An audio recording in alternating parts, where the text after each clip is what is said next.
Hi there, my name is Gabriel Summariva. I'm a first-year graduate student in the ichthyology department at the Florida Museum of Natural History, and today I'm going to tell you about one of my favorite field sites, the Santa Fe River.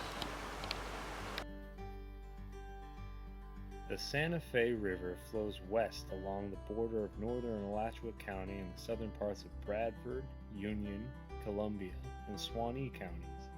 It drains into the main stem of the Suwannee River, which then flows out to the Gulf of Mexico. The Santa Fe is unique in that its upstream portion is fed from swamps and marshes full of decaying vegetation, which secrete tannins and stain the water a lovely sweet tea amber.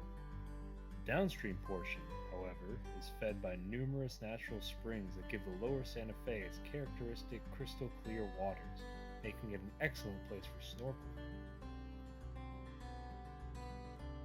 All this clear, mineral-rich water flowing directly out of the Floridan aquifer encourages vigorous aquatic plant growth.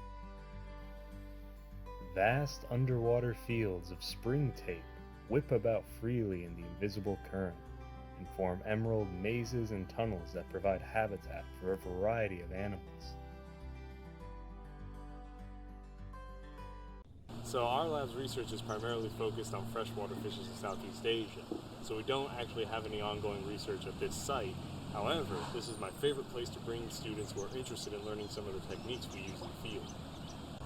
One of the pieces of equipment that we rely on the most in the field is the dip net, which functions about as you'd imagine. We dip it into the water, usually around some submerged vegetation, bring it up, and if you're lucky, you'll get a fish.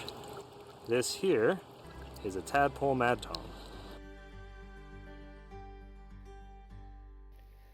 Mad toms are small catfishes in the family Ichthyoluridae that are commonly found hiding among vegetation and gravel on the riverbed. Here, a different species, the speckled mad tom, is coaxed out from its hiding place.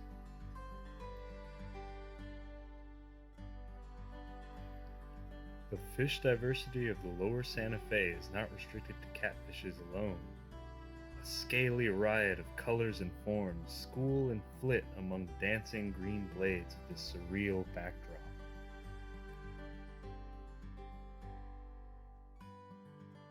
Sailfin mollies, a native species related to the guppy, graze on algae in the still waters near the riverbank.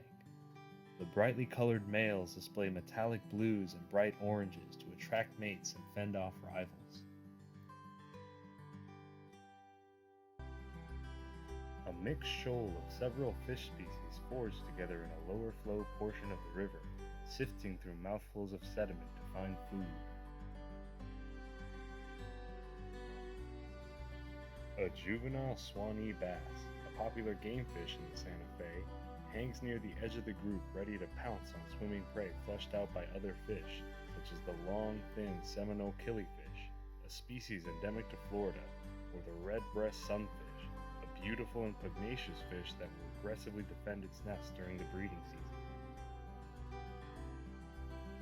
In the background, several spotted suckers use their downturned mouths to great effect as they graze on the detritus and small organisms in the river bottom.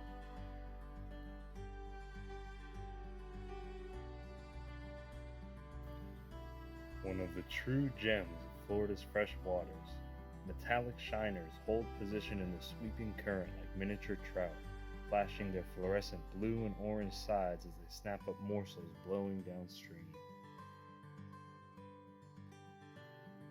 Each of these unique fish species contributes to the overall health of the Santa Fe's ecosystem.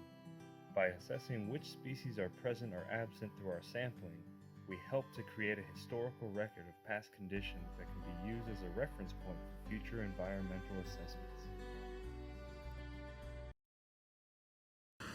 If we're not getting a good sample with the dip net, then we bring out the big guns.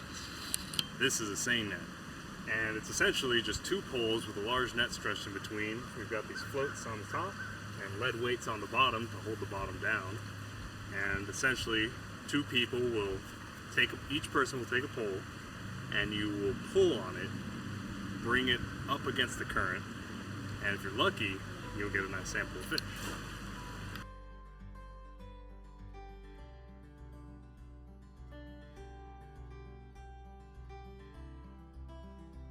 Besides fish, many other wonderful creatures call the Santa Fe home, like the Suwannee river cooter, a subspecies of river cooter endemic to Florida.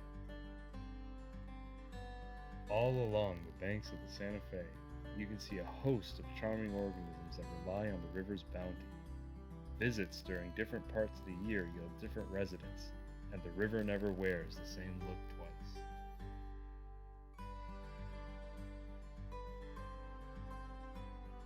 Even among the stones of the riverbed, you can find evidence of life preserved through deep time.